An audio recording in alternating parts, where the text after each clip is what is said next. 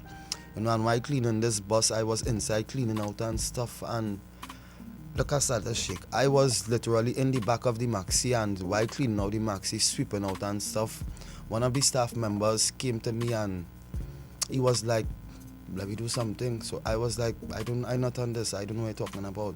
And he just started to unzip and came towards me, and I had to literally defend myself. I jumped out that window and ran to my supervisors, made reports. They referred me to the welfare department, went to the welfare department. They started to tell me they can't do nothing, they will investigate it, and a lot of runaround. So I was like, this is not working out.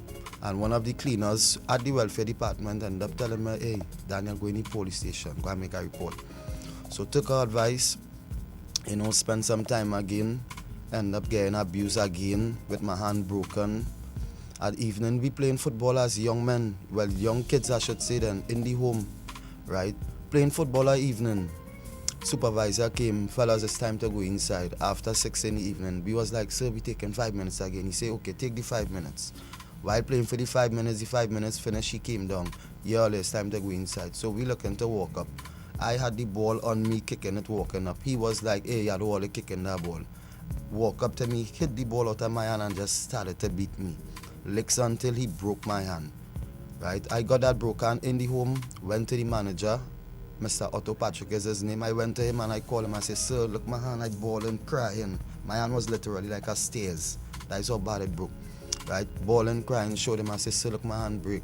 Them had me sit down in front of the office for about an hour before I could have seek medical attention. Right? I went to the hospital, nothing came out of it. The supervisor was not suspended, no investigation, nothing.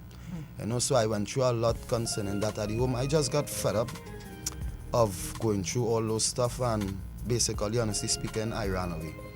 Because as a young man growing up there, I went through so much that I couldn't take it, being abused, being physically abused, being sexually abused. I couldn't handle it, and I literally ran away at the age of 12 to 13 years old. Run away having nowhere to go, Mr. Garth, having nowhere to go. No parents, no family support, no brother, sister, friend. I literally ran away and ended up on the streets. For those who didn't know, I was homeless for approximately about 2 years. So I was homeless. I went to Ediat Savannah, and I stayed there as a young man, How I survive, people ask me that question. How you survive as a youth man that age? What does you do? Right? While sleeping at the pavilion in Eddie at Savannah, I basically went to the food vendors, went to vendors who was vending and, let them, ask them for a hustle then. I said, give me a hustle and I'm clean your stall, let me run for a bag of ice. That was how I was living at the point in time.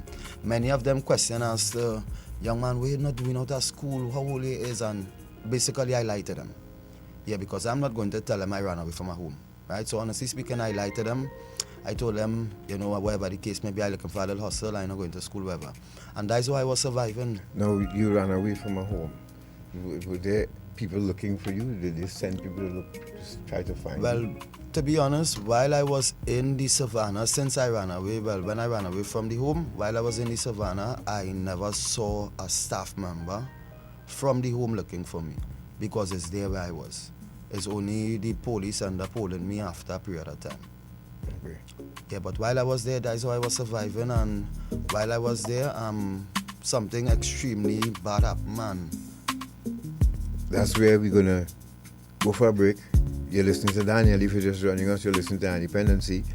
And folks, even during our breaks too as well, we are teaching you some things. So the first one, we're concentrating on vaping, which will continue into next week. But it's a new fad. It's a new marketing thing that's escalated or increasing, I should say, not escalated. And so we want you to pay attention to that during the break. Get educated. We are not speaking against any product. However, you need to be educated on it still, regardless of what is being said about this product. All right. So, and remember, it's attracting your children, grandchildren, nieces, and nephews. And even some adults, right, Natasha? Yeah. So let's go to that break, and when we return, we'll hear more from Daniel. And again, you started to get your lessons already, because he spoke about foundation. You all heard how his foundation started. All right, so we hope you're following the picture, you're getting the message. And after this break, we'll continue with him. Stay right there.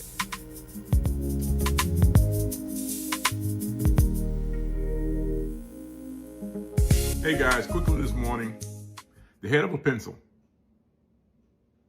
the lead, just the black part. That's how much fentanyl it took to knock out this 19-year-old last night. Worked a rare night shift last night. 19-year-old, vaping with some friends, probably a bad cartridge, but it had fentanyl in it. Pinpoint pupils, friends say he passed out almost immediately. Pupils were gone, respiratory depression, couldn't wake him up. Bring him into us, he's totally hypoxic. Hadn't been breathing for the entire trip. EMS gives him Narcan, still can't wake him up. This stuff is being flooded into our markets in the United States. We have got to be diligent. Number one, I don't know if there's a safe way to play Russian roulette. I want you guys to have the information to make informed choices. But at, 5:45 this a.m., we're telling the parents it's a wrap, it's done. He didn't make it. You won't talk to him again. You won't see him again. Those are the facts. These are the hard conversations we have to have, because we're making permanent choices in our life with very, very bad temporary decisions. You guys have got to be more careful. And I don't know if there's a careful way to vape or smoke nowadays, to be honest with you.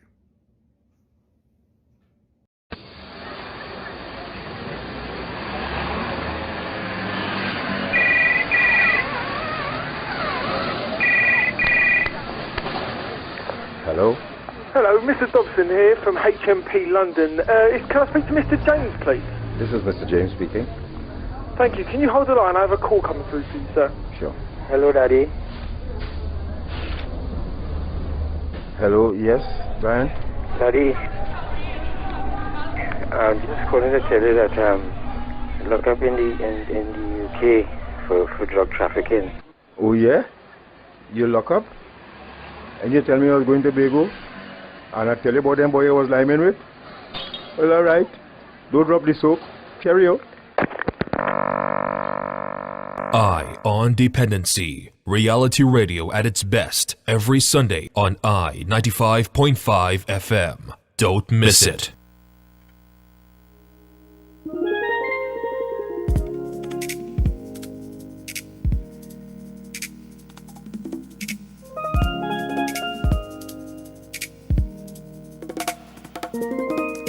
Thank you for staying with us. This is Eye on Dependency on I-95.5 FM. And thank you to our online audience as well joining us on Facebook and YouTube. This morning we're talking about restorative justice. What happens to persons who are leaving prison? How can we help them to rebuild their lives and reintegrate into society? And Daniel's story, which he started telling before we went to the break, he's now at the point where he's left the home. He's now living on the street, and he's going to share with us now how his life took a really difficult turn when he was physically assaulted in a serious way and ended up in hospital. Thank you, Daniel. Thank you. Thank you for having me back again. As I was saying, while I was at Etihad Savannah, when I ran away from the home, right, I ended up in a scenario where at night I was literally sleeping in the pavilion, wrapped up in my sheet, sleeping there. And something just tell me, Daniel, open your eye and, watch around. And as soon as I opened my eye, I literally saw two persons walking up to me then when I was lying down. And I watched them, they walked straight to me, walk up to me, watched me in my eye, pulled my sheet off and just literally grabbed me. I was like, what the hell going on? Sorry for the language. So I started to bawl, started to scream, started to bawl for help. And no one was not around because I thought this was after 12 minutes to 1, 2 in the morning. So I was held against my will, basically kidnapped, right? Because they hold me against my will and literally put me in a car trunk and looking to go with me. I was so shaken, so afraid. They put me in the trunk, closed the trunk and driving. All I could remember was me in this dark trunk, in this car driving. I do not know where I was going, where they was taking me. I started to kick the trunk, kick it, until I eventually saw it came open. And I jump out. When I jump out, I ran to Takarikwa gas station. This is when they chased behind me and they hold me and just stabbed me just so. Stabbed me in my abdomen when my inside came outside and I was like, I am going to die. I stayed there, police came, assisted me, I went to hospital. Spent some time in the hospital. Right, when I went to hospital, be honest, the question was asked if anyone questioned me as a young person coming to hospital with my mom and my dad. I went to hospital and basically I was like my own adult then. Right, they asked, where's my mom, where's my dad, and I lied to them. I told them, my mom dead, I don't know my father, whatever the case may be. Just to avoid of bringing police attention because remember I still run away from the home, police still looking for me. Right, so I went to the hospital, then treated for my wounds, etc. And when the hospital started to question me as to where you're from and what is going on, because they realized like I lied to them, they told me they was going to get police involved them to come and talk to me. This is when I was in the hospital. So I was like, nah, I don't want police to come and see me. Right, so after they done treated me, I plastered up, I able to walk. Honestly speaking, I walk out of the hospital, trying to avoid the police at the point in time because I ran away from the home. So walk out of the hospital in my condition, now got stabbed, right, badly because my inside came out, had to do stitches, etc. How many stitches you got? I got about, I won't lie, I got about 6 inside and about 10 outside. Yeah, about 6 inside, 10 outside. And after that, I came out with the injury fresh, back on the street. This time I never went back to Tagarikwa, I went back to Makoya. I went to Makoya and I stayed in Makoya Pavilion for a couple of times, about 2 to 3 months, tried to catch myself back. The wound healed up, so I started to go back on my hustle. Started to go back to Etihad, look back for my hustle and work, until eventually I was arrested at night.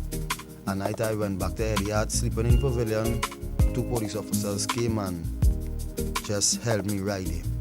And this is when my life kind of changed from bad to worse, per se. In a way where when they held me, I was carried to the Aruka police station. I spent approximately 7 days there. Yeah, 7 days in the station cell as a juvenile. On my last day, I will never forget it, I was given a box of KFC and carried to court. When I went to court for the first time in my life, facing the magistrate sent me to YTC for 3 years. Let's go back a bit. What did they arrest you for? Did they tell Well, you? the charge that I was arrested, or the offense that I was arrested for, is something called beyond control. So I do not know if that is still a charge to this date concerning juveniles in homes. I would like to find out still, but it's something called beyond control. Okay. Yeah, and this is on my record still, saying that I was in YTC incarcerated for 3 years for beyond control. That is on my record, including the other MSP stuff. Right? When I went to the court, I was sentenced to YTC for 3 years, as I said. How old were you then, for the listener, for the sake of I was approximately, let's say, around 14 to 15 years. I went to YTC for 3 years. Are you following us, Trinidad and Tobago? If you're just joining us, you're listening to Independency, and we are speaking with Daniel. Are you going along with us here and building the foundation? We built the foundation for you now. The building is going up. Do you understand how for some and we have a lot of Daniels out there? Yep.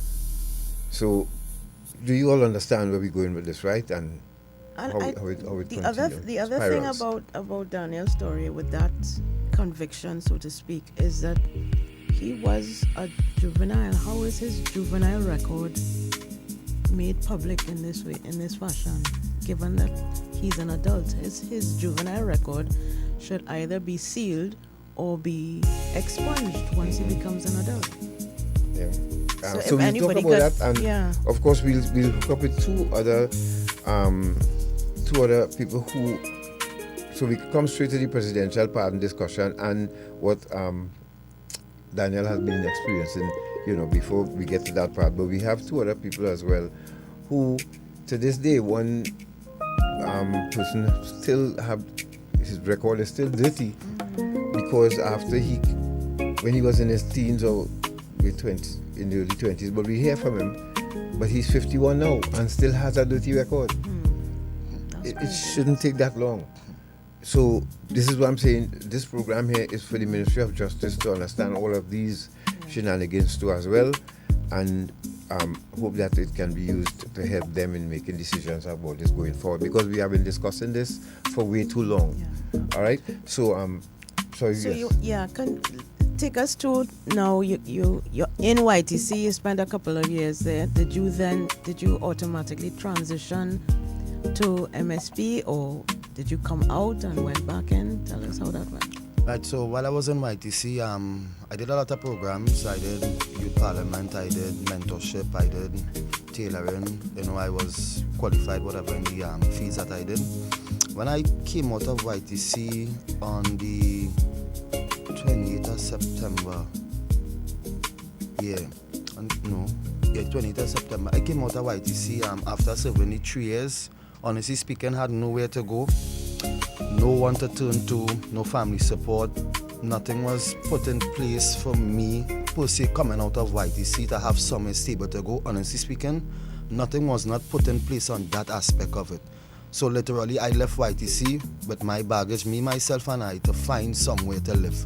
So when I left YTC on my own. I left YTC with a mindset to find somewhere, and I had nowhere to go. So I ended back up on the streets. Right? And were you 18 yet? Or? I was 18 at that point in time. Okay. When I came out of YTC, as I said, I went back on the street, but this time I did not went back to Tagarico. I went to Macoya because I came out of YTC with a little change now, because I was being afforded the opportunity to go to the CCC and work at the point in time just before my sentence finished. Right? So I ended up leaving with a little change, and when I came out of YTC, I went to Macoya grounds, stayed there for about a week, right? And then I was kind of coaxing to find an apartment. So I rented an apartment, and started to try look for jobs and stuff. And I got my first job I got was as a watchman, per se, as a security watchman, and also started to try and get my life in order and build myself then, right?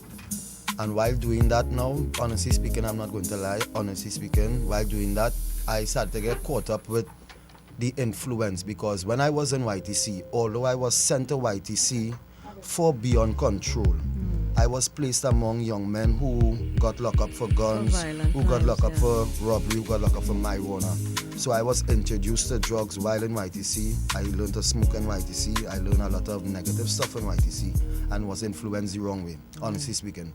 So when I came out now, basically I got the same influence but worse out in society, out in the real world, right? So I got myself involved in crime per se, right? Went and do some foolish stuff and end back up in prison this time. This time is not YTC because I'm over the age of 18. So I ended up in MSP, right? I served a time in MSP of approximately 2 years, right? My time in MSP was hard, right? When I went in MSP, I had a mental breakdown. I could not have coped with reality, knowing that MSP is a different ball game by itself, and this is why I urge young people to do your best and stay out of prison, because the jail is not a place to be. Right? This is why I urge them in my previous interviews, even on TikTok and stuff, to urge them to stay out of the jail. Right? But when I went to MSP, it was like I could not cope with it, and I said it in the first interview, what I was on the radio with you all. Right? When I went in MSP, I literally made up a lie to survive. Right? I literally faked to survive in MSP because I know I could not have survived if I was in the general population, honestly speaking. Right? So what I did, speaking honestly, I told them that I suffer with seizures. Right? To be away from the general public, I was placed in the infirmary. Right? And that way I was more safe. Nobody would interfere with you. You know, it was safe then.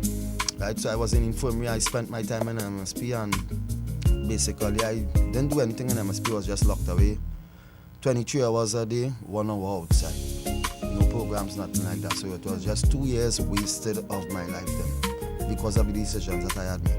But when the charge that you were convicted on was a non-violent crime, right? Yeah, the MSP. Yeah, it was accepting stolen items and stuff like that. Why would they put an 18-year-old in MSP for receiving stolen items? Well, he's considered an adult.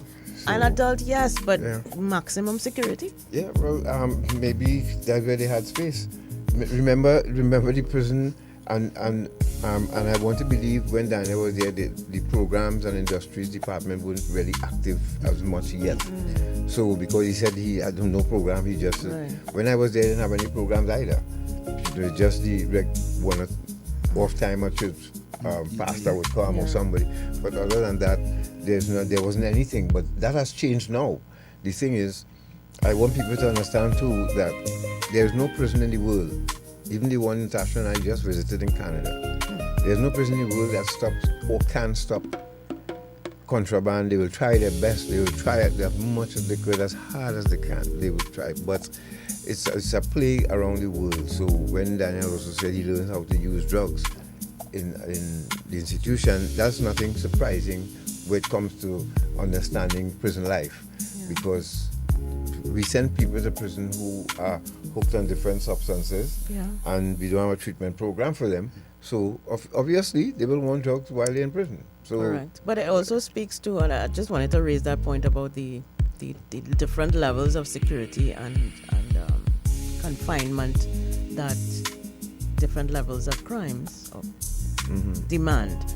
It makes no sense to put someone who has committed a non-violent crime amongst persons who have committed violent crimes. That is, I mean, you would think that a corrections approach would have, we would have gone past that by now. Right. Because as we have visited prisons in the UK and Canada, there is a separation of prisoners, but not just by the crimes that they commit, but also their age and other factors. So this is something that our prisons need to look at as well. You mentioned the fact that space may have been an issue, understood, but maximum security prison is not for someone who has committed fraud. But understood. That's cool. So MSP was a difficult a difficult time hurdle. A difficult hurdle to maneuver. And it's not like YTC. MSP is prison. Correct. Yeah, it is jail. Lockdown, 23 hours, 1 hour outside. And by the grace of God, I battled it through. I made it out, and I made up my mind not to go back. Could guarantee all that. Right? I could guarantee that. Right? But I made it through, and I will urge anyone to stay out because there's now better roses in there, right? But when I came out of MSP now, it was just basically like back to square one. Because all this time wasted, still don't know my parents, still don't have no support, and it just get from bad to worse and more worse. Right? Because from MSP now is back out on the streets again. And I made up my mind that when I came out of MSP, I would have do good and still doing good.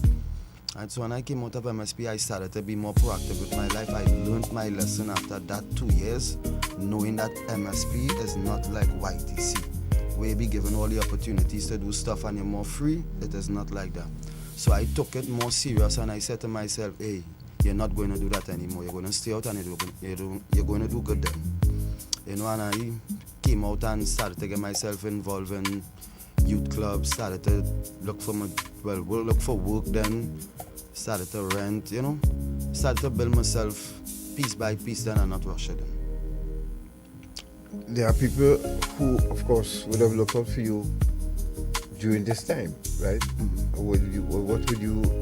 Could you explain how that happened and where you are now? And, you know, I'm sure you have a statement for those in authority on what you would like to see, what you experience and what you would like to see. I hope that there are officials from, if not the Minister himself, Minister of Justice, please, this program is part of what we would like you to add to your discussion when you're speaking about parole. And because remember, people coming from different circumstances, and Daniel's, of course, one is a very telling one. Yes, and we wanna highlight or put forward these critical areas that you can speak to in terms of the challenges and supports, if there were any. Housing, employment, mental health and substance abuse, stigma. And if you can share with us as well what worked and what failed, what didn't work so well for you on your re-entry to society. Right, well, honestly speaking, since I came out of prison, I always search for something for reintegration back into society, something to make me feel comfortable knowing that, hey, I made a jail and I want change. I want to be better with myself. So I came out and looking to reintegrate into society, and honestly speaking, I did not see any available avenues other than vision on mission. Let's be real, right? Other than vision on mission in Trinidad, what programs that have in place for an ex-inmate or ex-lad who is coming out of prison or YTC, right? There's nothing other than Vision on Mission or the Jubilee Generation Foundation, right? I basically, and not basically, but I am begging or want to cry out to the government or the Minister of Justice this morning, right? Because it is unfair, I would say it is unfair for a young man like myself to make one mistake as a juvenile in his life, right, at the very minor age, 13, 14 years. He's not thinking properly at that point in time, right? I made that mistake when I was a juvenile, and that is still on my record. I want to plead and beg with you all to make some kind of avenue or some kind of law where young persons like myself, who has been incarcerated for that particular age or that particular time of their life, to be given an opportunity to live life, because we are young still. By me having this record on my character, by me having this criminal record on my character at the age of 27 years, how long it will take for me to get a clean character, to get a stable job? What do I have to do to get a clean character? I did all that I can. I did the application for the pardon. Right, it has been a year and some months now. I'm waiting for a response. Up to now, I haven't got a phone call or email. I did everything. Printed the documents, get the court extract. I did everything. Up to now, you have recommendations. I got recommendations from senior police officers, from the former commissioner, Mr. Stewart. Everything. Okay. And no calls or nothing has been made. Right? So I find the pardoning system is very slow in Trinidad. I think the government, the president, someone needs to listen to us, because we coming out here as ex-inmates or former lads of the institutions, we want to do good. I have been out here for more than a decade, and it is like I am facing another sentence on top of sentence, because I want to do good with my life. Not only me, there are other inmates like Anselm Douglas, Vernon Trotman. So Andrew Douglas. Andrew Douglas. He was Johnny program. We want to do good with our lives, and we are not being afforded the opportunity just by simply pardoning us, because we cannot go for a job and hold on a job, because as soon as they find out that you wasn't incarcerated, they fire me. I experienced that 5 times from 5 different jobs since I left this program, the last interview. Each one of them I went, it was 2 months, and sir, you are going to be retrenched. I know I was retrenched because of my record. Right? They made a lot of excuses, the locations and the company have no room, or whatever the case may be. But I know it's because of my record, because I was fully, I was fully equipped to be hired then. Right? I have all the recommendations to be hired. It's only because of my past is what hindered me from my future. And you did let the potential employers know up front? Yes, I let them know. I'll be honest, right? Within the 4 jobs that I lose from the last interview, the 4 of them, I've been very frank and honest with them. I went to the interview, I told them, ma'am, sir, I was incarcerated, I made a mistake as a juvenile, whatever the case may be. I was in YTC, I was in MSP, whatever. And they told me, sir, we still have to do the checks and we'll get back onto you. They did. They called me to come out to work. I spent 2 months working, 3 months working, and about that, after that time, all I received is a letter. You are being retrenched because of space or whatever the case may be in the company, and we don't need your service anymore. So I felt humiliated. I felt like there's no avenue for us persons who came out of prison who want good or who want to do better. There's no avenue for us. They rather us do what? Crime? I am not going to go back and do crime. This is why I'm begging the Minister of Justice to come out on board and make some kind of law, make some kind of progress in helping us to get our pardons, in helping us to get our record expunged. Right? Because this is just by having this record alone on our name, it does stigmatize us. Person in the public watching me as ex-prisoners, ex-inmates, calling you ex-jailer. Just by you having that record alone, it does make you feel depressed. It does make you feel all types of way. And you does not want to be around people knowing that they watching you as an ex-inmate, an ex-prisoner. Just by calling you an ex-prisoner alone, there's be stigmatizing, there's be depressing, right? It does have your despair. You understand? And you just cannot be comfortable with people calling you ex-prisoner, ex-inmate, and you know to yourself, deep down in your heart, that you want that change. You want to make that change in Trinidad. If you're just joining us, you're listening to Independency, and that's Daniel you're hearing from his heart this morning. I don't know if you all listened last week, but what you're hearing now is a younger version to me. It's as raw as that, because I said the same thing last week, and at my age now, I'm still having to justify myself and you have a presidential pardon. And I have a presidential pardon. That's the irony of these 2 stories here. So, and how old are you now, Daniel? 27. So look how many years of his youth been wasted. Yeah.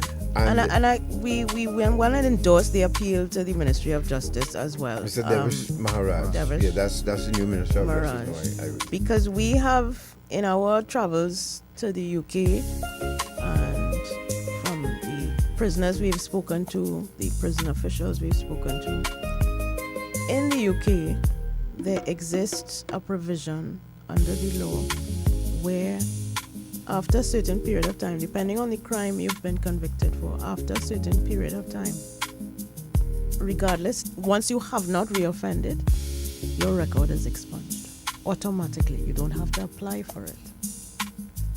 Is that something that we can consider in Trinidad and Tobago? Because again, it is a hindrance, it is a barrier to reintegration for persons who have spent time in prison, persons who have been convicted of a crime and have paid the penalty for it. There is no reason why they should, a decade or more after they have been released from prison, that they should still have this burden, this red letter on their chest that prevents them from accessing the fundamental right to housing, to education, to employment. This is something that we should seriously consider in Trinidad and Tobago, that once that there's a time limit for the time that your record, especially in Daniel's case, he has a juvenile conviction which is still on his record. Is there not a provision for juvenile records to either be sealed or to be expunged after a certain period of time? That is something that needs to be considered as well. If you're just joining us, you're listening to Independency, and you just heard from Natasha there. Again, explaining to you what we think should obtain now in Trinidad and Tobago. We have a new Minister of Justice, the Honorable Devis Maharaj, and well, from the little I have heard about him, he's very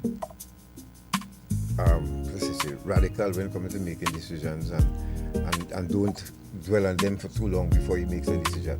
And he's very gung-ho about changing this whole situation with the what they're discussing now with the parole and all of that. He's very serious about it. So let's see if he would take part of this information here that he's hearing this morning. Because it's important, and you'll hear from after this break. We'll come back with a young man who will tell you how long he's waiting on a pardon. And then once we get that out of the way, now we have to deal with putting the right people in places who could recognize a pardon and we want to help. Folks, there is no point people would come on Independency. I started with me telling my biography, and just for the world to hear so I could get likes and views. It's not that, For me, people who do this have remorse. There are people who've been to prison, and Daniel will tell you, I'm sure he met some, I've met some, who have no remorse.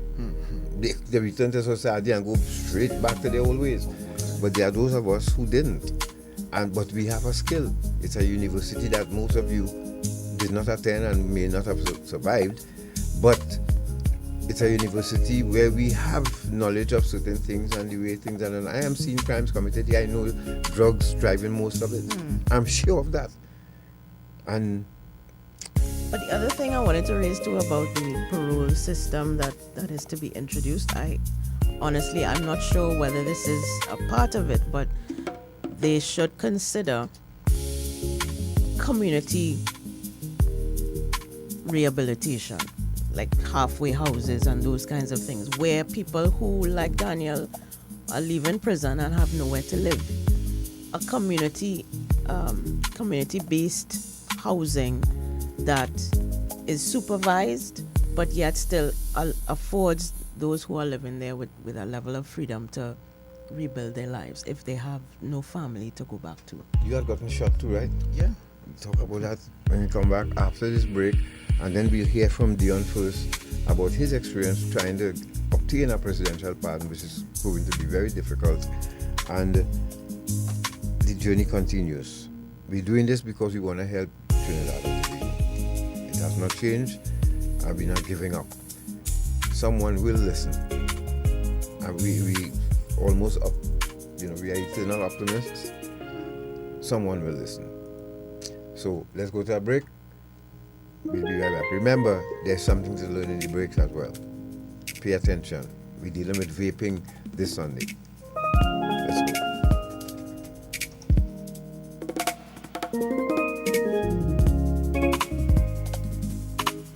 After 365 days of vaping, your lungs are already changing.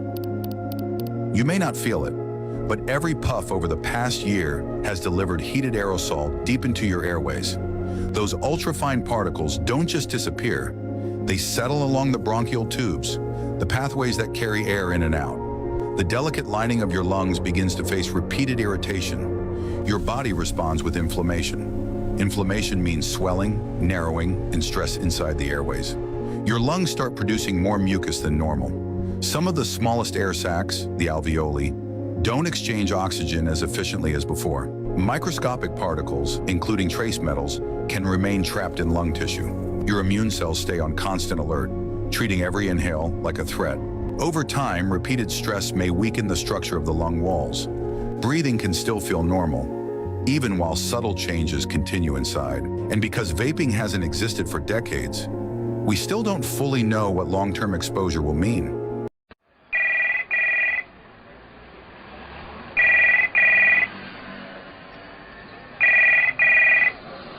Hello. Hi, this is Patricia Kent from HMP London. Can I speak to Miss Sheila, please? This is Miss Sheila. Hi, I've got an important call for you. Please hold the line. Mommy, it's Sherry. Oh God, Sherry, we looking for you all the time. 3 weeks now. Where you going? Mommy, according to tell you, I get locked up. I had drugs in my luggage and I'm in England right now. In jail. Oh God, Sherry, what? What you do? How you reach there? Oh God, how we gonna do? Oh God, Mommy, don't cry, don't cry, don't cry. It'll be all right. Sorry, I'm sorry. Eye on Dependency. Reality radio at its best every Sunday on I 95.5 FM. Don't miss it.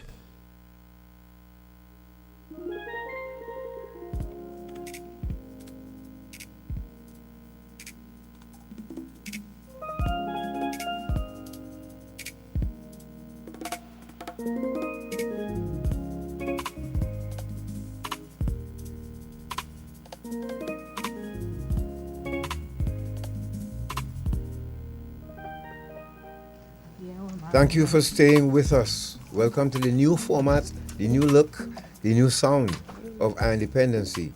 And again, we would like to thank the folks who we will let you all know. Of course, we will let you all know because they have been very gracious to us. Granted, it's not corporate Trinidad and Tobago, it's not government, it's private citizens who decided our independency needed to be on the air, and they gave us the funds to start for 6 Sundays. So we have to come to you, the listener, when we talk about crowdfunding and trying to keep us going. We've never done a telethon for ourselves ever. Only 24 years we've been on. So we may have to do that, but we want to keep our independency going and not leave you hanging once again. So we'll discuss that later on, but Daniel is here with us. You all remember Daniel? For those of you who joined late, you can go return to the program when we sign off on YouTube or Facebook, and you'll get the repeat of this program. So let's talk to Deon first before we continue. And he has a similar experience, Natasha, and he wants to share it with Trinidad and Tobago, and of course the Ministry of Justice, of how important and how serious this issue is. So let's hear from a good hello. Are you there, Deon? Hello, good morning, Garth. Morning, sir. Good morning to Daniel and good morning to the panel. Morning. I hear from you all. I always listen to Mr. Garth to declare. I want to be fast. I've been to YDC in 1992. Came over YDC from 1995.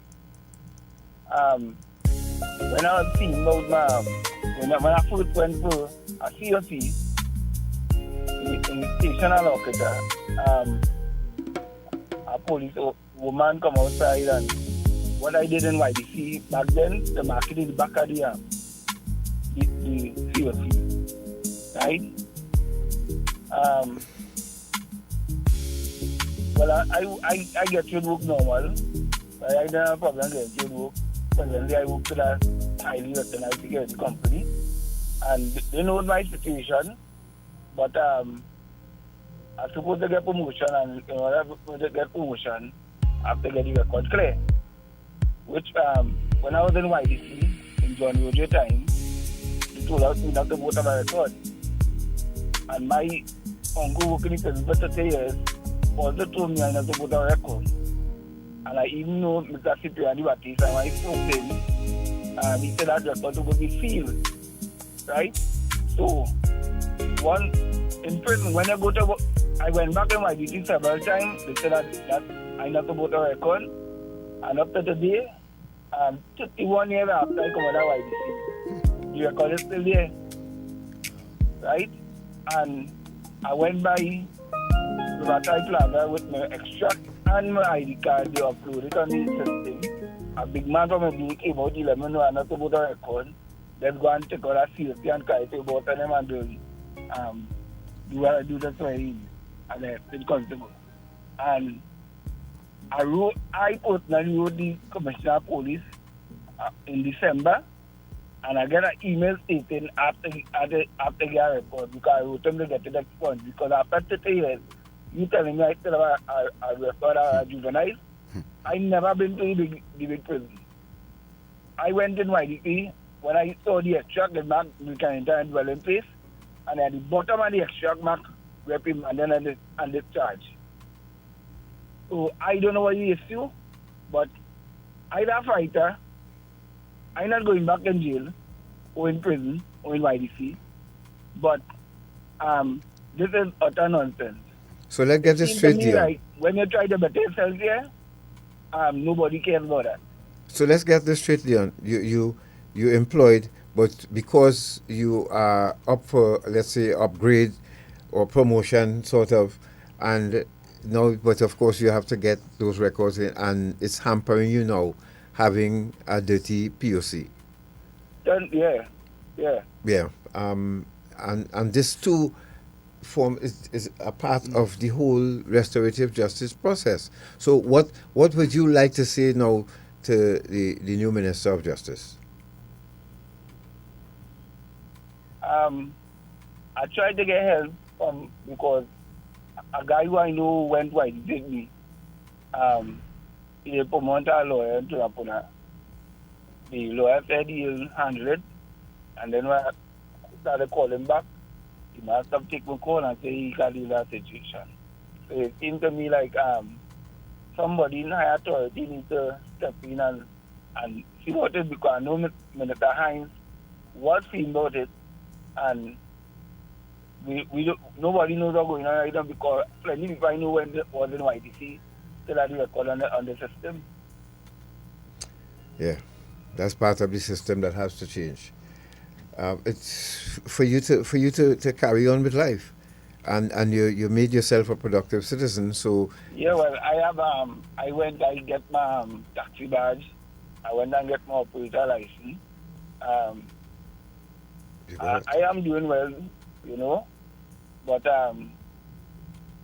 all I look about progress. Yeah, then the record keeping my back, you know, and I find it strange because after 10 years, as far as I know, your record supposed to be clear. No matter what, even if you went in the big jail, after 10 years, your record will be clear. So I don't understand why when YDC as a juvenile, I learned carpentry. I was in Young Leader program. Because we had a program where we reach all in Hilton, going into all schools and talking to people on crime and all kind of thing. And we did all kind of things and come on our YDC to make ourselves better, and we just have something up anywhere we turn. And nobody in high authority in coming on and say nothing, or telling nobody nothing. So, like Daniel, we just want to stand still. Yeah, done. And I think Daniel can get work out there. That's where you go. Deon, I want to thank you very much for sharing that with us this morning. And we hope the recording is here, and we hope there are officials from the government taking notes. Mr. Garth, what I like to do to invite a senior official from YDP and invite a senior police and ask them the thing, because it seems to me like in YDP that's taken, you're not about a record, and the police is saying something different. And if you Google YDC and what YDC is about, they tell you plainly YDC is not a jail. So I don't know in YDC is saying you're not about a record, and the police say something different. Yes. Yeah, then. Yes. And it's white. And it's white look like they're TRC. criminal. And it's white. Sorry, It is sorry, now They say dear. when you reach YTRC. the age of 18, you consider adult. Yeah, then. Yeah. I never went. I went white when I was 16. Yeah, then.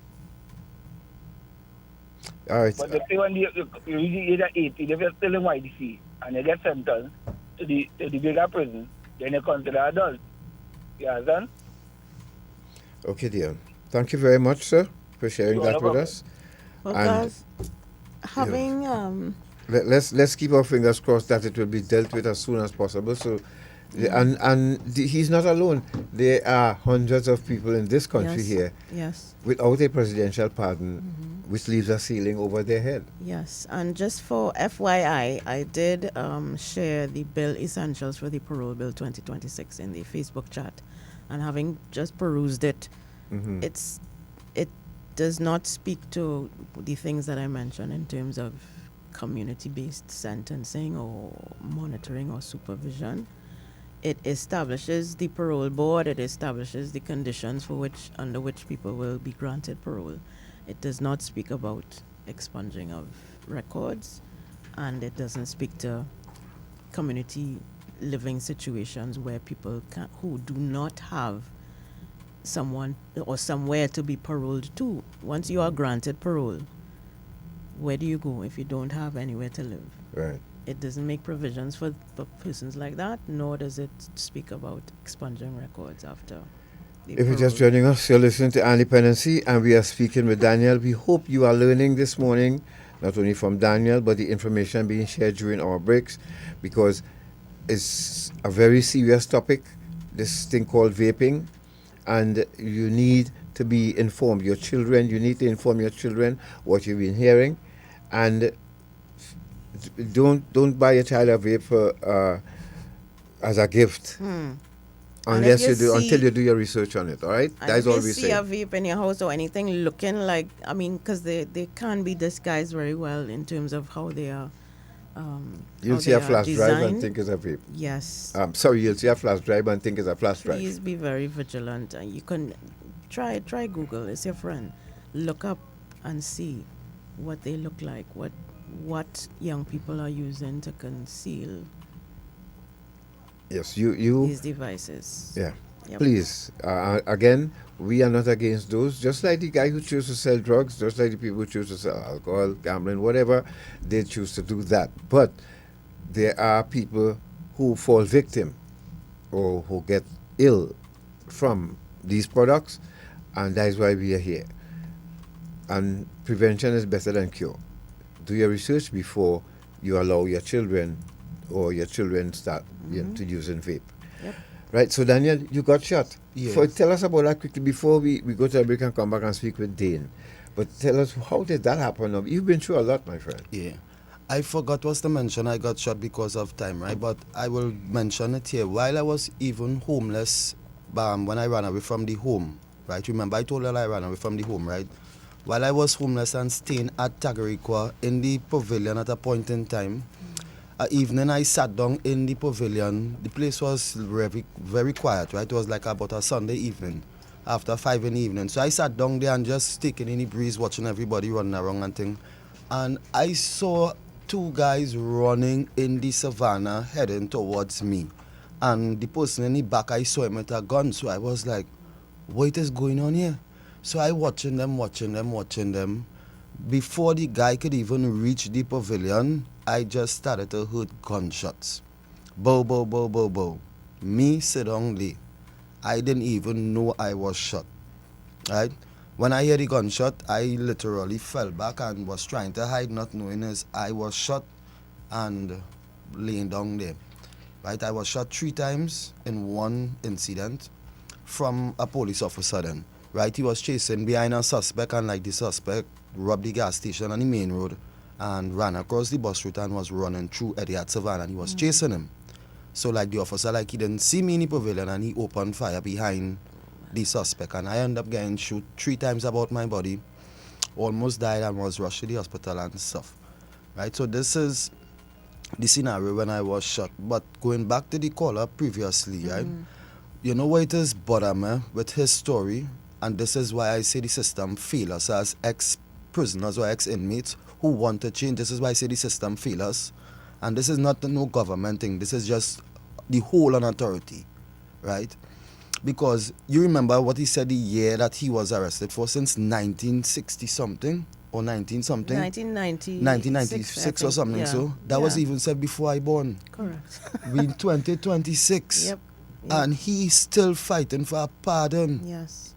He said since 1996, somewhere I born 1998.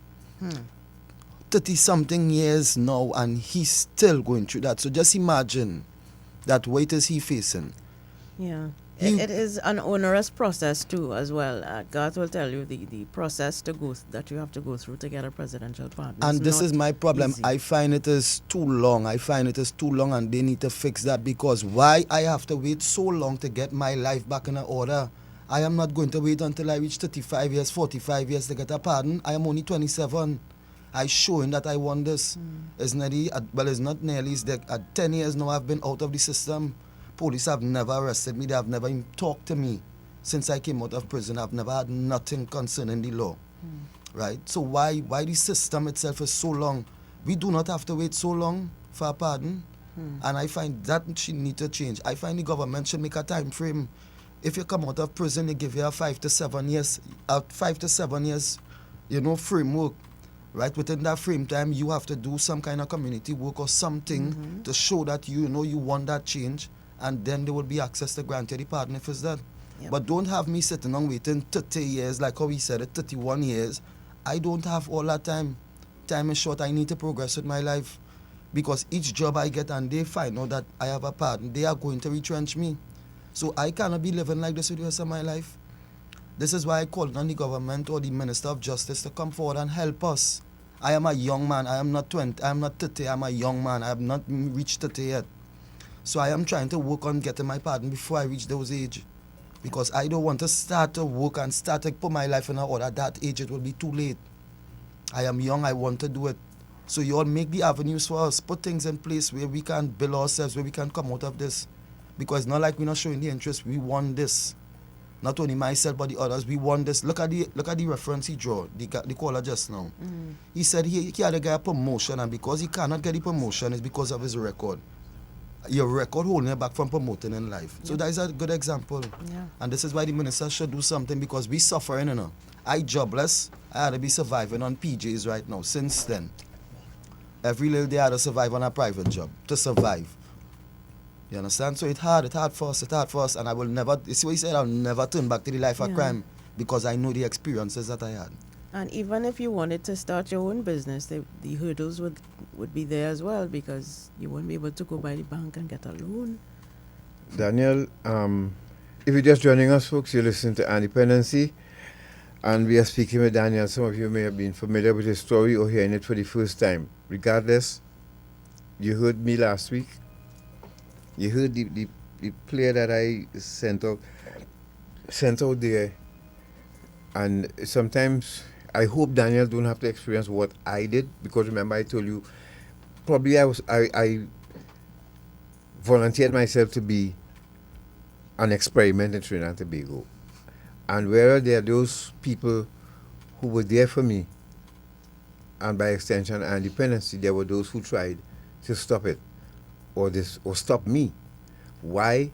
I don't know. Now I listen to Daniel this one, he's saying that he wants to get his life together, and he wants to do right. Now there are people listening to you and say, well, who tell you to commit crime in the first place? And who tell you not even remembering your foundation. They will or remembering the fact that people have to live. Most of the people who enter prison are going to leave it at some point in time. And what should we do? Go back to a life of crime?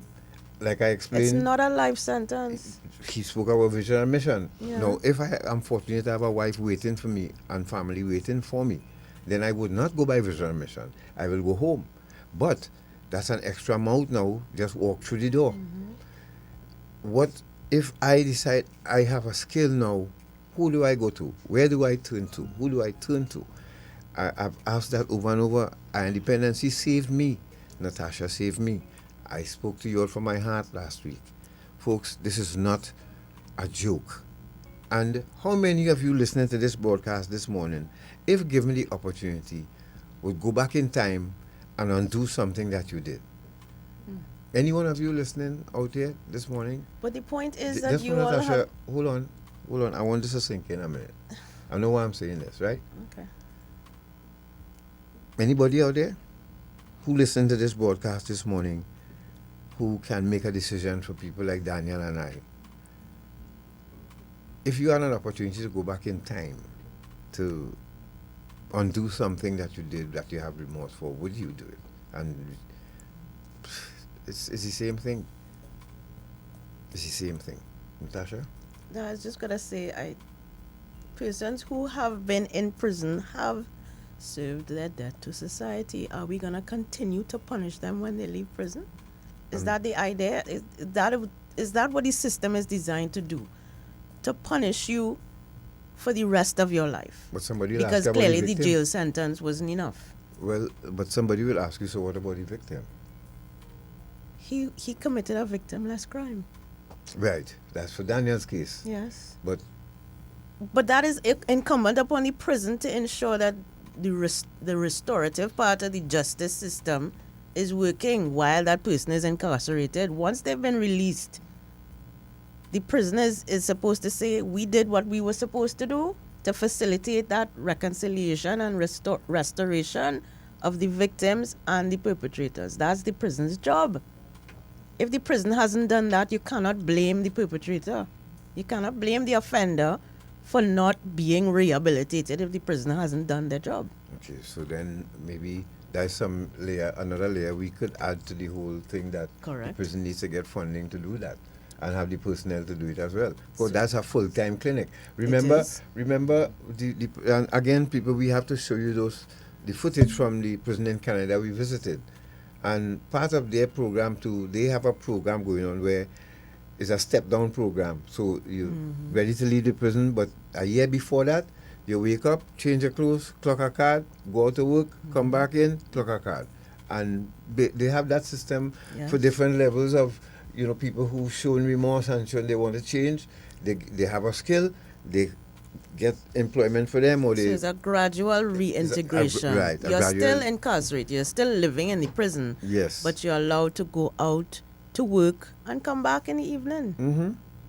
And that's a good test. That's a perfect test. Yes. Of a person really, if they're serious about restoration and reintegration, they will grab that with open arms. And there are different industries that are facilitating this. It's not all run by the state or state institutions that they're working at. These are industries that have taken on the mantle and have agreed to participate in the rehabilitation of these offenders, understanding that they are going to be part of the workforce in any regard. So while they are rehabilitating and serving their time in prison, let us offer them an opportunity to work in our industry, in our business, provide them with a job, have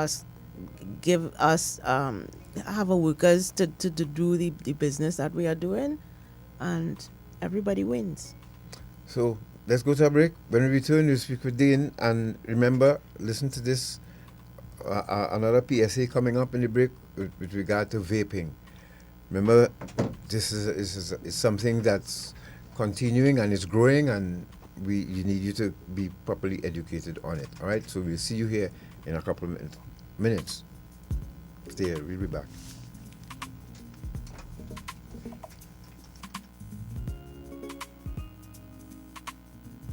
Okay guys, so I have been using this for the past months and I'm curious to see what was inside. So we knock off the front and push it out, and oh my god, would you look at that. That is just disgusting. We have been smoking batteries, pulling on something with batteries inside. That cannot be healthy. And I mean, look at that. What's that little liquid thing? I don't know if it's the flavoring, but I would suggest to you and to myself not to use this thing anymore. I mean, now I know why weed is the best. Like, look at that. That's garbage. We all should stop.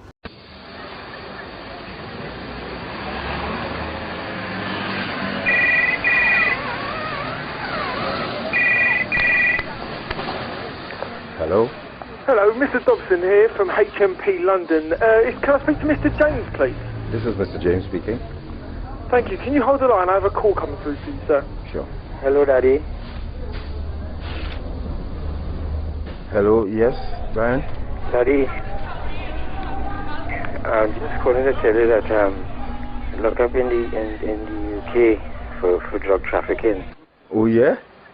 You lock up? And you tell me I was going to Tobago?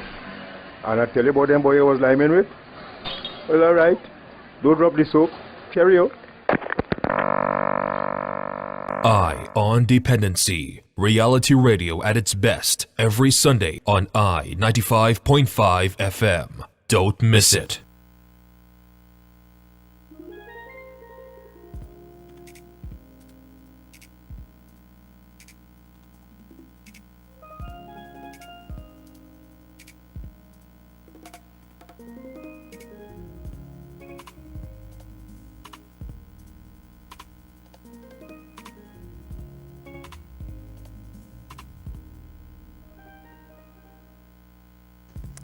Thank you for staying with us. This is Eye on Dependency. Thank you for joining us online and on air on I-95.5 FM. We are continuing with our conversation about what is out there, what is available to persons who are leaving prison, who have paid their debt to society. What can they expect from life on the outside? And as you heard from Daniel and from Deon, who called, and from Garth, there isn't much in the way of support or chances or opportunities for you to rebuild your life. Daniel is a young man. He's not hit 30 yet, and he is still not seeing the light at the end of the tunnel as far as rebuilding his life. So we have somebody else with similar story online with us. We That's do? Dane. Okay. You all remember Dane? We interviewed him here. Dane Manik-chan. And he told his story right here on 95.5 FM. He did. And Dependency. Dane was one of the people involved with this kidnapping, right? With what he'll explain if he cares to. But fast forward to his life now, what was the experience? And we understand he even has a degree. Yes. Dane, good morning to you. Hi, good morning, Garth. Good morning, Natasha. Good morning, Daniel. And good morning to your viewers. Morning. In summary, yes, I have a conviction. My own is not like Daniel. My own is conviction with a victim. It was kidnapping. It was famous. It was in the year 2000, right? And I wouldn't have made 2 years. I would have made 12 years would have been my sentence, right? So it was a lengthy period. Came outside, and I was involved in all the programs, just as Daniel inside. I used to teach. Came outside, got a degree, and it was very hard to get a job. It took me years to get a job. I was with a degree, and I was cutting grass with URP, to tell you how bad it was. And I understand what Daniel is going through, because being honest and telling employers, well, look, I have a conviction. Even if they didn't ask, and, the most of the time the employers will tell you, thank you for saying that to us, but I don't think the boss would want you. And this is groceries. This is not high-end jobs, right? And the irony is that if you ask most ex-prisoners where they get a job, they'll say a security guard. The irony is, right? Yeah, that's popular. Yeah. Right, very popular that they would give up. So, well, at least, you know what? Before we even go further, we need to thank them for at least, we know security job, we know how strenuous and stressful it can be, but at least the employer willing to give somebody an opportunity well, to... they're willing to give a chance, correct. Yeah, right? so we have to at least thank them for that. No, I want to deal with a few. No, I just like Daniel is years. I applied for a pardon since the first Ministry of Justice when I was 2012, 2014, 15, somewhere around there. Yeah. Right? And every time a minister changes or government changes, the process just changes. Yes, I spoke about that too, yes. Right? It just calls and they tell you send back in documents, all kinds. So it's very infuriating. But one thing I want you to be clear about, a pardon is not automatic. A pardon is discretionary and prerogative of the government. If they wish to give you a pardon, they can. It is not a certainty. Now, why you would look for a pardon is because when you go by places, apparently in Trinidad and Tobago, they say, hey, what? You get that paper, we believe your heart, mind, and soul has changed. Right? So that is just the mentality of society in Trinidad and Tobago. I heard you all talking about expunge and so forth.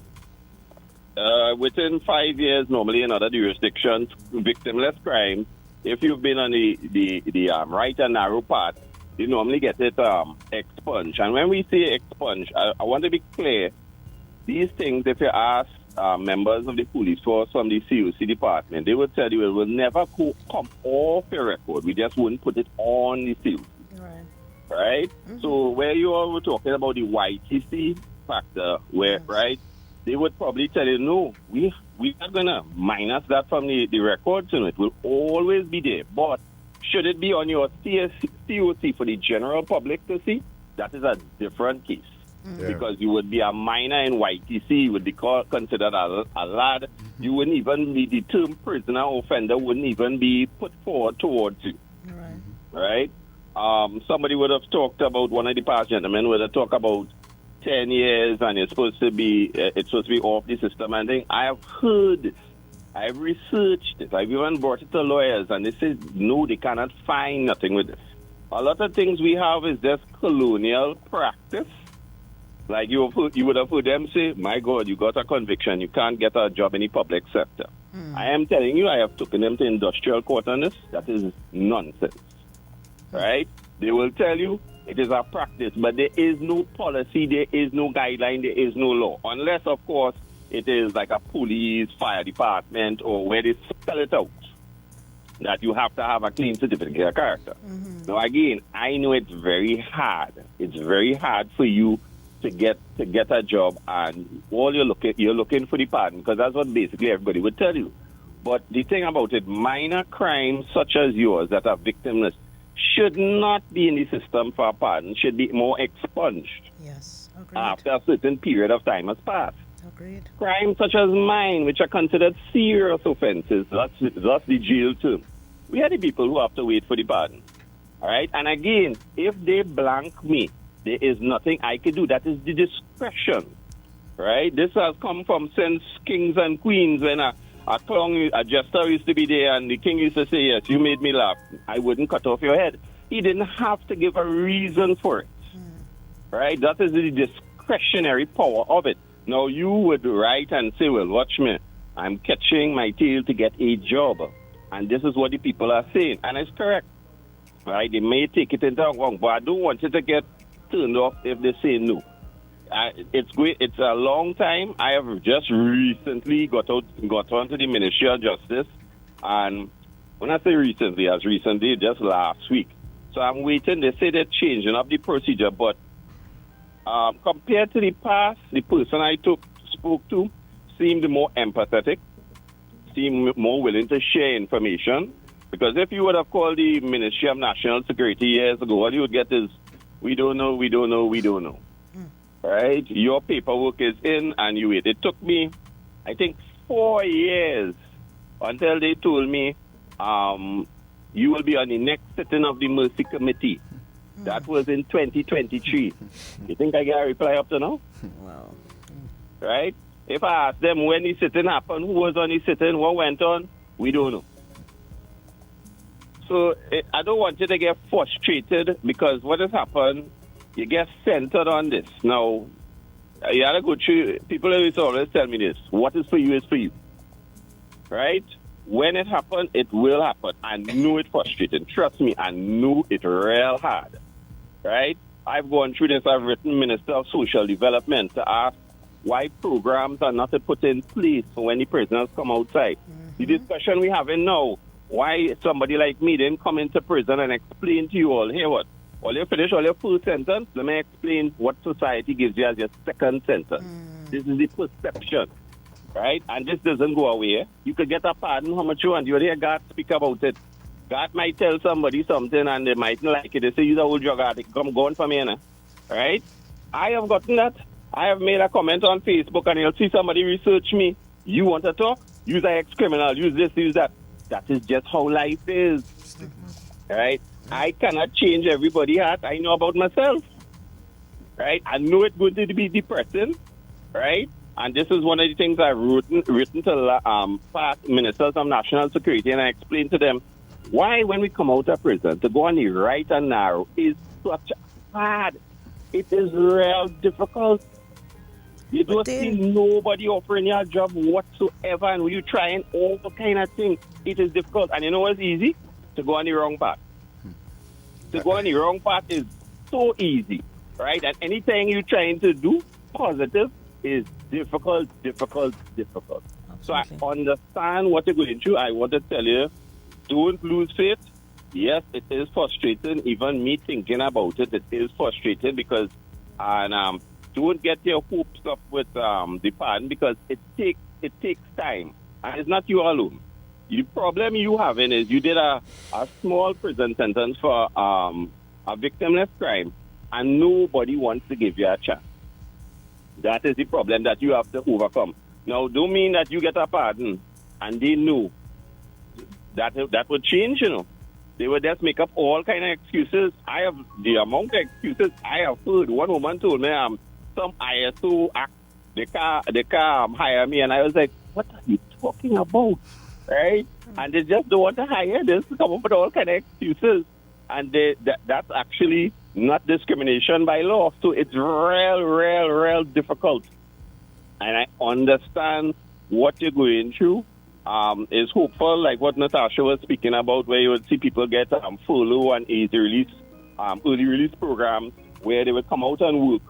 This is more to sensitize the offender to the population and vice versa, the population to offender coming out, getting job skills, right? I would have asked that prisoners, offenders, while they're in prison, you know, yes, I know they do woodwork, carpentry, and all those kind of things, but oh gosh, set up some solar panel farms near the prison. Let them learn a skill that is up and coming, right? Teach them skills that when they come outside, they will be able to match what is going on right now, right?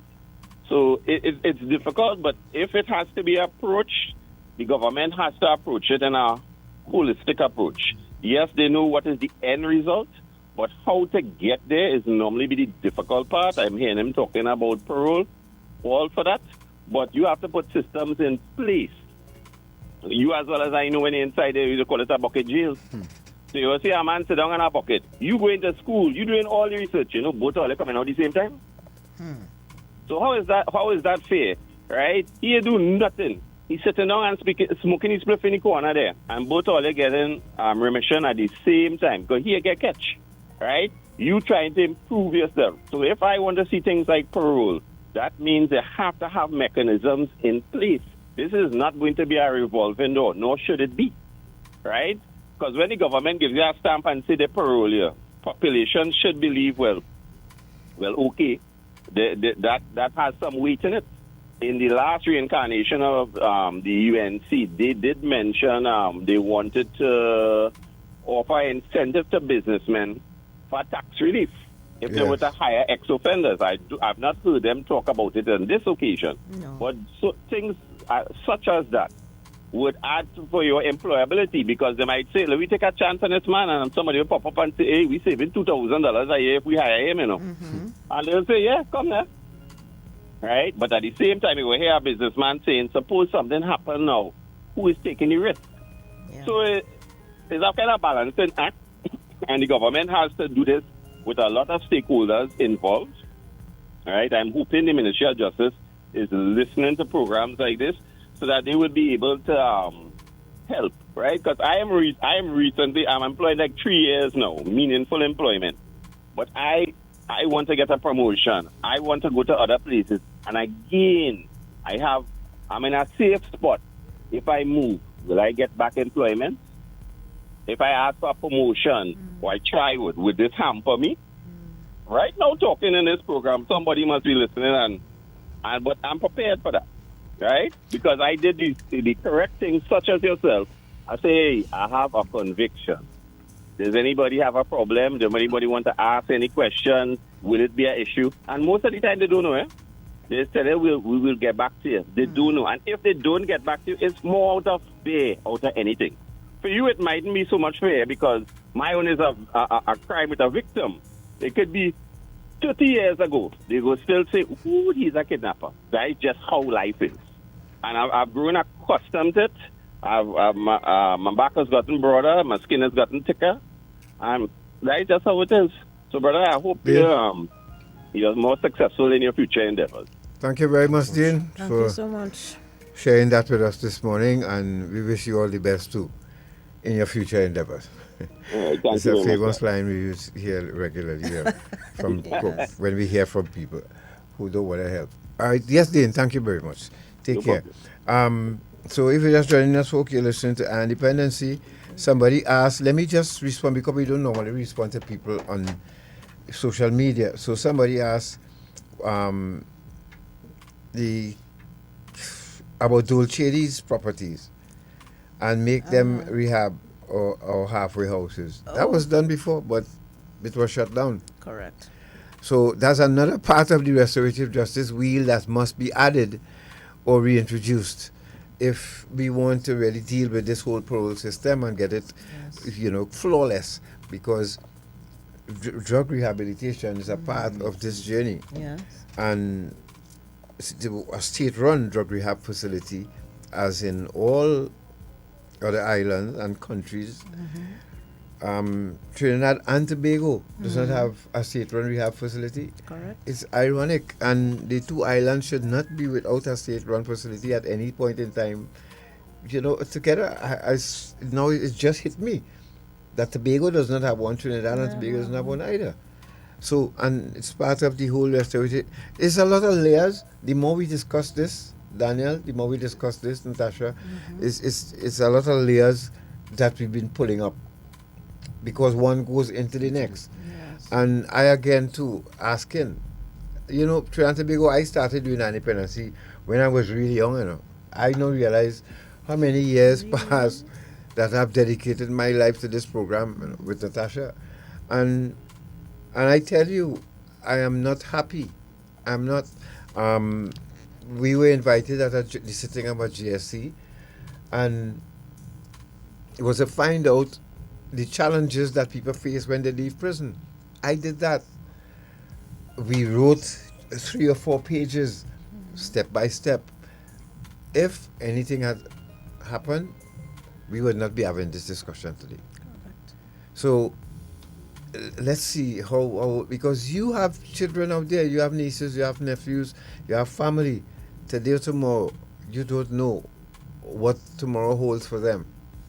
So while listening to Daniel and I and others who contribute, and we love to condemn, understand, it could happen to you at any time without wishing. So absolutely, and not just that it could happen to you, but someone that you love. And I mean, it's hard to get people to understand, to have empathy, i.e. put yourself in someone else's shoes, right? Yeah. People have a hard time doing that. Yeah, they do. But remember this basic fact is that everyone who goes into prison for whatever reason is going to come out. Once it's not a capital offense, they will come out. Right? I think if we keep that in the back of our minds, understand that they cannot, it makes no sense to punish them for life. Because we have families. We have, especially if we want to do right. This is the harder part, folks. Yeah. The responsible part. The easy part is to go on the street. Yes. And sleep where you could, get up when you want, that's the easy part. The hard part is keeping our family together because I want to do so and I want to do well for society. Why not support that? And just like addiction, the easy part is to go back and use. And to go back and in the places, people and things that you used to do. That still blows my mind. Why would you try to not help someone who wants to do well rather than ignore them and make them go back to what they know to survive? Yep. because those of you listening here, how many nights you think you can go to bed hungry? But you're trying your best. And again, to make the connection with addiction, nobody who is in active use, drug use, is happy, They're not enjoying their life. They're in pain. And the same applies to persons who are in prison. They are not enjoying it in there. You heard Daniel say jail is not nice. Right. So let's go to matters of state now. Crime, where crime is concerned. We just want to highlight, first of all, we want to say to the police service of Trinidad and Tobago, we extend. And to the family of that police And officer. to the family of that police officer who lost her life. I'm sure by lunchtime or this evening we will hear from those in authority, the National Security Council and all of that. But we just want to offer condolences to the police service this morning for what happened. This is a new step. This is a new low, I should say, in Trinidad and Tobago. Yeah. We've reached here with this situation. This is and I could imagine the state of the commissioner and the police and the security personnel this morning. And colleagues and everybody who worked at that station. Yes. So just leave the rest for when we hear from the authorities, but we just want to extend our condolences to the police service. And let's go to G. A woman robbed at Super Farm. You all saw that video, right? Yes. Okay. That was circulating via WhatsApp and others on social media. A 60-year-old woman was robbed of her licensed firearm, cash, and personal belongings during a violent daylight attack at a pharmacy in Westmoreland on Tuesday. Police said the victim was about to get into her MGHS vehicle, parked on the compound of Superfarm Pharmacy around 1 p.m. when two men approached and robbed her of her handbag. The bag contained personal items including her firearm user's license, a Smith & Wesson .38 revolver loaded with 6 rounds of ammunition, $5,000 in cash, and a car key fob. An anti-crime exercise was conducted across Western and Port of Spain divisions, which led officers to Simeon Road, Petit Valley, where the victim's handbag and personal items were recovered. 2 women, aged 33 and 23, were arrested in connection with this investigation. Officers also carried out an extensive search at an abandoned house along Pitch Road, Laventille, where the stolen revolver and ammunition were recovered. No arrests were made at that location. And the thing it's so scary about these videos when you see them is this broad daylight. And I mean, it's you really have empathy for people in this situation, because you're seeing yourself, what if this happened to me? What would I do? How would I react? Now, you're raising this issue as well to let people know again, Tamika, people, it can be business as usual no longer. You need to keep your neck on a swivel. You see, when people who have personal firearms allow this to happen to them, it makes it harder for people to obtain one. Because a firearm does not put a globe around you, that when people reach 2 feet from you, they bounce off and fall, and give you time to draw your firearm. It does not work like that. Understand something. If you have a firearm and that amount of cash, you need to be more vigilant, whether day or night. And I'm sure instructors will show you how to move with a bag with that amount of money in it and a firearm. It is not like you're strolling through the mall. And let this be a lesson to those who have licensed firearm. The firearm is there to protect yourself and property. So you cannot be, and if you don't have a firearm, whether you have a firearm or not, you see, when you're going back to your vehicle now, keep your neck on a swivel. Stay off your phone, look left, look right, look left again, and make sure you're safe and lock your door from the time you get in the vehicle. Because some vehicles, doors only lock when they in motion. Yeah. You need to be more vigilant now. Let me tell you something. There are people like me who wake up every day and the plan is to beg, borrow, or steal. The difference between the people like me now is that the drugs that we got back then, it was pure. The drugs that these children getting now and these folks using now, it's rigged.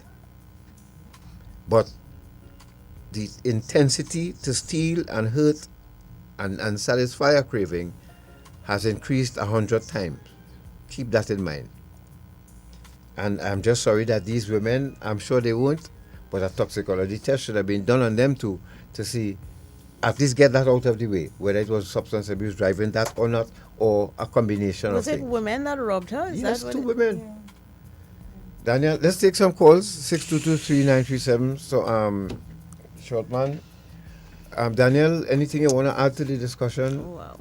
Anything that would have come into your head? Yeah, I just want to ask the Minister of Justice or the President, because I believe it's the President who deals with the pardon. President signs off on signs it. off the Sign- pardons. yeah, literally Maxwell rubber Richards, stamps yeah. it. Yes, is But- Maxwell Upon Richards the- sign off on mine. Go ahead. It's just one thing that really bothers me is why it is that the process is so long. Even if it's yes or no, at least have the process a little shorter so we will have an idea as ex-inmates or ex-prisoners.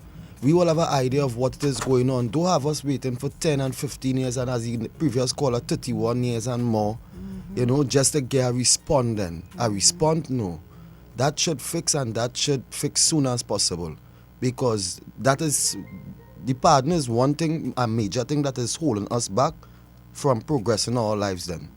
And from being who we want to be instead of turning back to the life of crime. 622-3937. Any questions, folks? Any comment? You know anybody out there who experiencing the same thing? Any relative trying to get a job, but because of the police certificate of good character that's not clean, they are being impeded? Have you, expert? You want to say something? No, I just wondered if you were going to go to that video before we took calls. Oh, sorry. Remember, When he okay. comes back. When shop. How many Yeah, calls no. to make up But also, I wanted to hear from Daniel about his personal recovery strategies. What strategies do you have in place to keep yourself on the right track and keep yourself motivated? What are you doing? To be honest with you, what I do is always have that memory of what prison was like.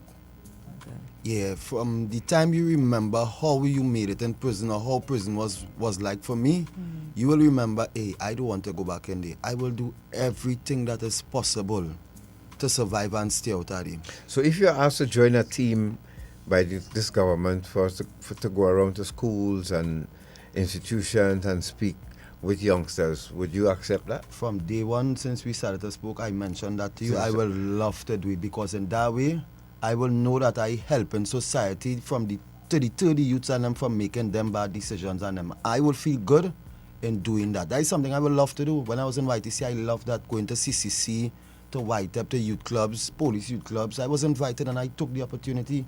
I was excited. I went because I liked to do it because if I could deter one youth from going into the prison, I will feel good, knowing where I came from.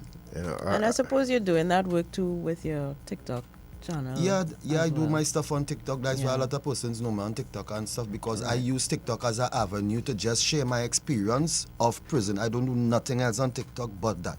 All my videos to keep the youths on them and tell them how prison was, how my experience was, and tell them certain things so they will never make that mistake that I made in my life then. Let's take a call first. 622-3937.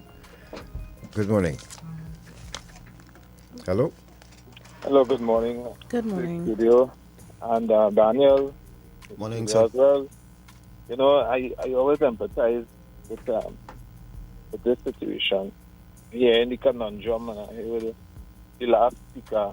And it is, I can't put myself in that position, but I've never been there to really fully understand. And, you know, corporate Trinidad, and I shouldn't say corporate Trinidad, I believe that corporate society needs more than awareness, needs more than help. Because in other countries, I wouldn't say they are forced to do that, but they are heavily incentivized. Heavy incentives. And I heard one of your last speakers talk about that. And another thing that I heard coming from, was it Dwayne or Wayne? Dane. Right. It seems that he has reached a place that a lot of ex-inmates, persons who have been incarcerated and come out want to change their life. he have reached, it's seeming that he have reached a place where he realized, I cannot control what somebody else do. I cannot control who don't hire me or who stigmatize me. So therefore, it me frustrating myself about the situation and holding somebody and saying, like, you owe me that.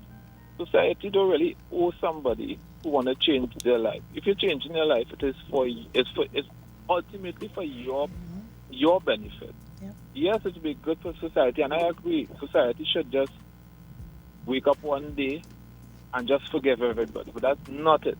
That's not going to happen. That has not happened in any society. In no first world country, corporate society just come up and say, you know what, let's do this. That didn't happen, right? And I'm really glad to hear someone speak in a manner that society don't owe me that, right? It will be good. So I just wanted to commend Daniel for his fight. Maybe, it's a journey, brother. It is not something that you will wake up one day yourself even and be the perfect exit mate. And I think if you're being honest to yourself, you could admit parts of this journey where you yourself could do better. I think hearing you speak, I think you could come on the radio and tell other people the same thing, that each of us need to do better and continue to do better. And part of that is developing our mindset that I am not owed anything by anybody. And Garth, I don't want to knock you, but awareness is good. But I really want to hear some testimonies from you where you would have gone to politicians and gone to policy makers and try to encourage them outside of the radio. But the radio is good. I enjoy it. Public enjoy it, and they're making us aware.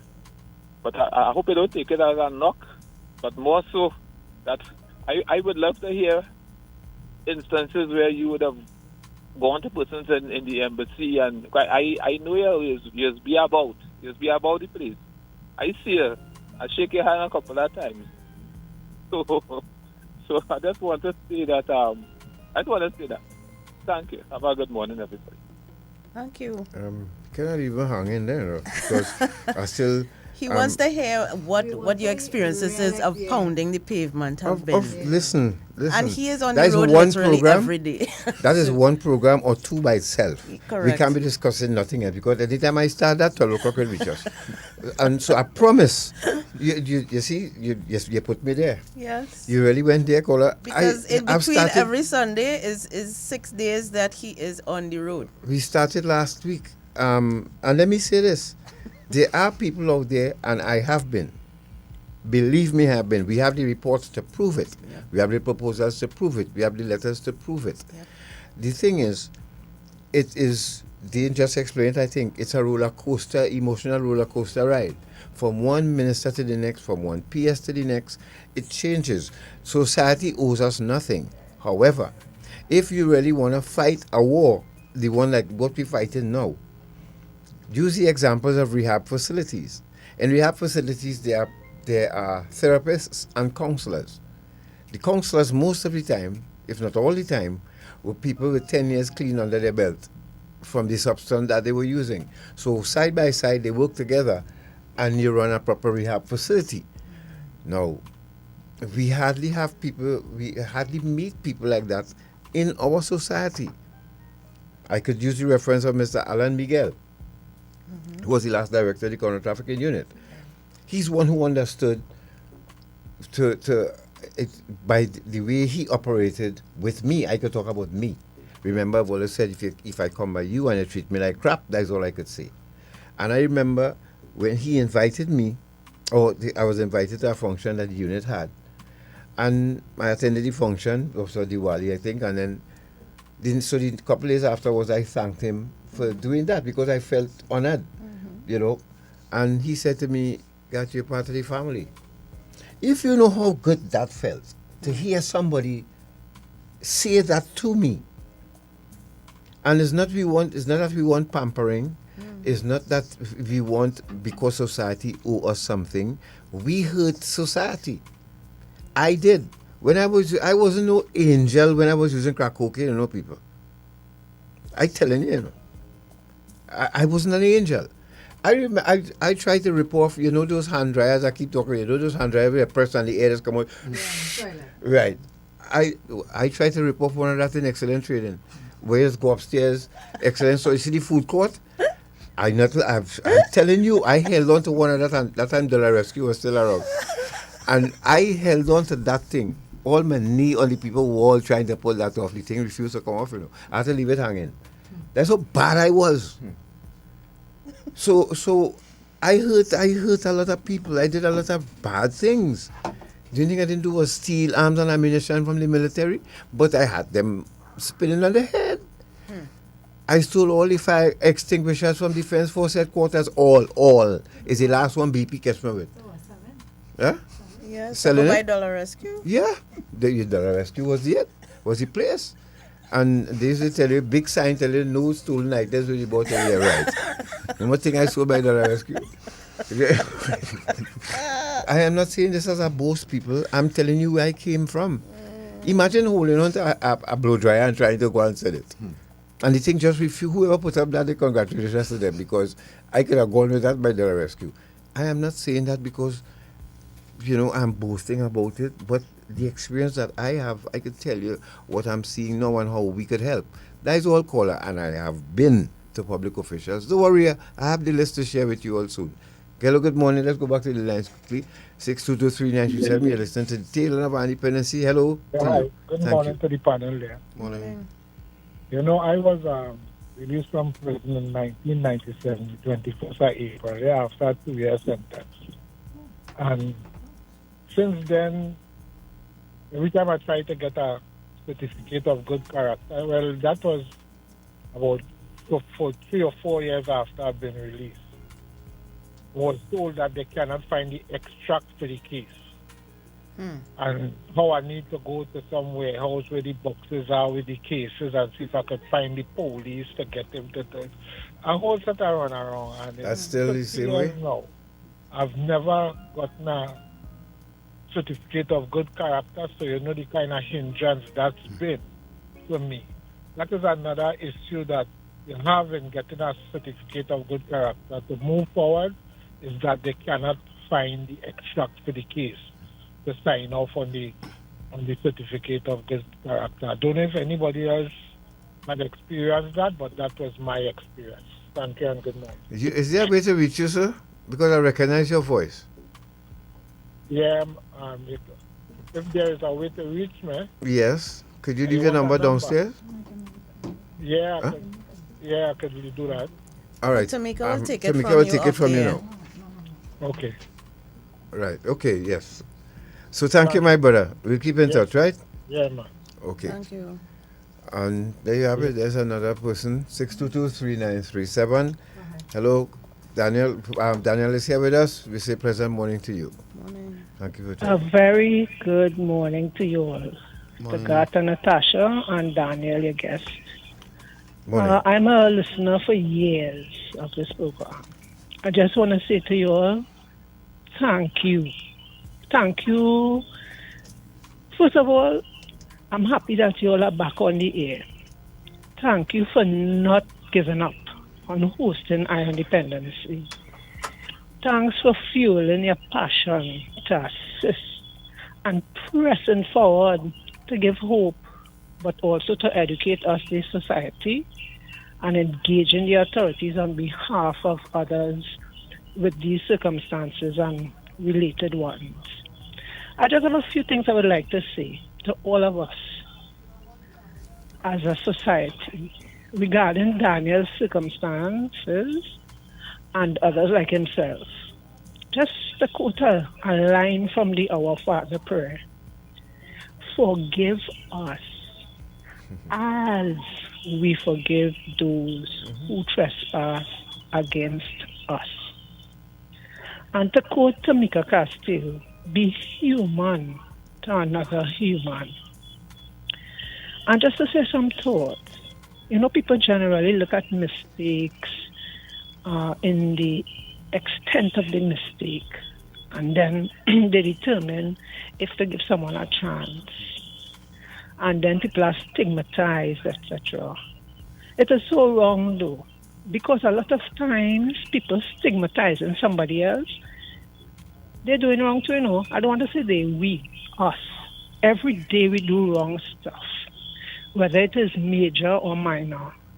And to stigmatize people is so wrong. The only reason why you'd be able to point is because nobody knows your secret errors. And people need to start looking at that. Stop pointing fingers. Stop giving people a hard time because you found out what they did. Okay, it might be something major, but you know what? Just as Christ said, you there pointing your finger. If we start to write in the sand all these things people did, they will have to walk away too. But I want to encourage Daniel too. Don't give up. Just as Garth and they are not giving up, there are people working alongside you and those like you, speaking to the authorities, speaking to the society, so that we could change how we think as far as is possible. We wouldn't change everybody, but as much people can adjust their positions, their posture in terms of how they look at wrongdoing, it will be better for all of us. So again, I just want to tell you all thank you. Natasha, as a wife, thanks for supporting your husband, sticking by him, holding his hand, and walking through these processes. Thanks, you all are touching lives. Some you may not even know about. But thank you again, and Daniel, don't give up. Thank you, sister. Thank you very, very much. Daniel, before we take the final set of calls, do you want to closing remarks from you? Yeah, firstly, I just want to say thanks again for having me on the program, firstly. And this message I want to say to the Minister of Justice, to the President, to those in authority. I would like to plead and beg you all, please take this program into consideration. Take it into consideration with the callers previously and with myself, with the stories that I have shared, right? And the hurt and pain, the depressive state that we have been facing just to get our lives back in order. Right? We want this change, we're showing that we want it, and just by reaching us halfway will make things possible. If you all not reaching us, then we can't make it possible, but we beg you all to reach us halfway. Open up some avenues for us, make some things possible, because there is nothing. So make some things possible for us so we can show who we are, show that we really want this, show that we really want change, we want to better the society and not worsen it. So as I say, please help us. Give us some kind of grace, give us some kind of hope, right? Don't just have us waiting years and years and years just for an answer. You need to be more proactive so we can be active then. I started this, as I said earlier, as a young man. And at your age, I hope that you don't have to reach to my age still asking the same thing. It's going to be difficult, I know. This journey wasn't easy for us. And on the way to 25 years, as the caller rightly said, we will start sharing the people we met. We met good people, and we met very dread people. I would like to say to Davy, who worked at the Ministry of Social Development at the time, Ministry of Culture and Social Development under Junior Williams. That is it, Ms. Maharaj. That's when they were in Jerningham Avenue. Yes. Davy, they called her. The receptionist downstairs and Davy upstairs. I want to say to them, wherever they are, I love them. And they were the people that I met on the journey who showed me, hey, we believe in you and we will support you as much as we could. And they opened doors for me as much as they could. But, by allowing me to go upstairs or leave a message for the minister or the PS, these were the people that I met. Like I said, we met good people and we met very mean people. And we have that to share. That's our experience. And there's nothing anybody can do to change that. Would you allow one more call, Natasha? I really want to play my video, but okay. Oh, you want to play? Oh, okay. Natasha wants to play a video to you, so thank you all. That would be my final word for today. Yes, okay, sure. So, Tamika Shortman, once again, thank you very much for giving us this new look. You people on Facebook and YouTube, we thank you. We'll try to as much to answer your questions. Nikki, you're right. Getting the taxi badge. I was kind of taken aback by that too. But I didn't want to put him on the spot. But yeah, that one was close. But thank you very much. Natasha, go ahead with the video. Yes, Take care, folks. Talk to you next week. This is just remembering Dr. Serena Fairfax, who was killed by her husband, who killed himself in the home with her children, and a reminder to all of us that domestic violence knows no boundaries. It knows no class. Dr. Serena Fairfax, beyond this tragedy, she was a mother, a mentor, and someone who changed lives. Our Katie Lusso continues our team coverage. Tonight, as you can see, there are flowers here outside the front door of Dr. Serena Wanzer Fairfax's dental practice. Now, she wasn't just a politician's wife. She was an accomplished woman, a mother, and a beloved dentist here in Fairfax. Tonight, I spoke with one of her friends turned patients who says she would go out of her way to ensure everyone had access to dental care.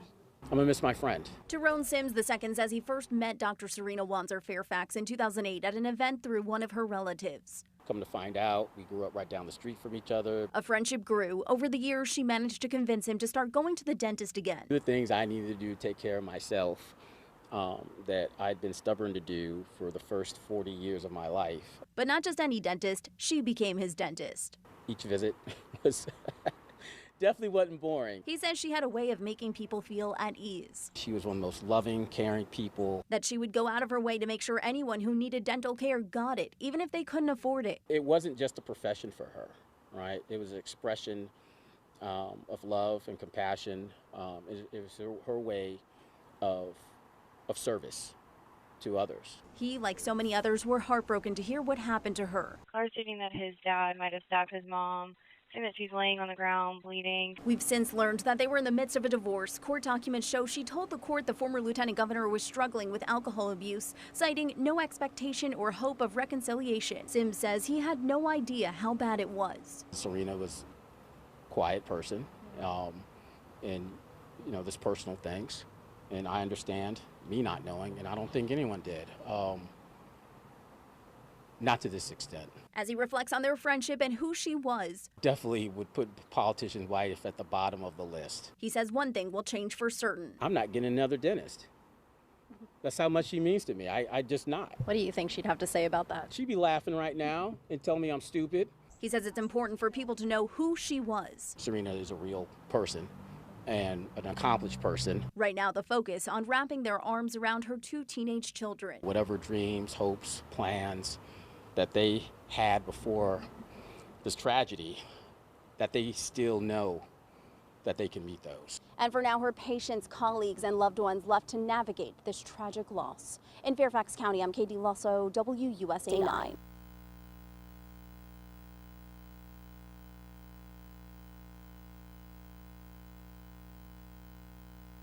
With Mario Supreme Sundays for only $35.